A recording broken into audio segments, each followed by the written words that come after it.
Hi guys, for today's video ngayon kakagising ko lang at diretso naman tayo sa likod para tulungan ang aking asawa na manguha ng mani. Kahit medyo inaantok ako, titisin ko na lang.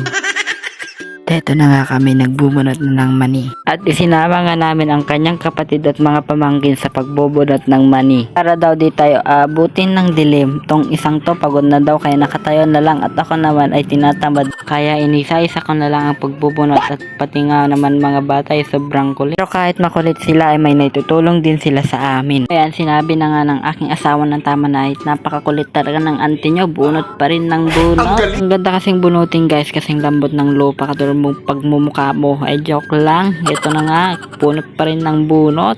Kulit talaga ng ante nyo. May patawa-tawa ka pang nalaman. Ito na nga palang aming kinuha. At ito na, pauwi na kami.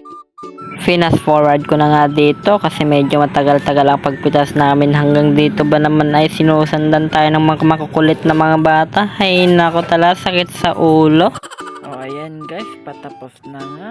Ayan. Dahil kulang pa ang aming kinuha at heto ngayon ay babalik ulit para dagdag. Kahit pagod ay nagagawa ko pa rin magpa-cute. At heto nga magbubunot na naman tayo. Kinuha na nga namin tong lagyan para dito na namin pitasin. At heto, sumunod na naman tong mga bata. Di ko na lang gagawin ko sa inyo.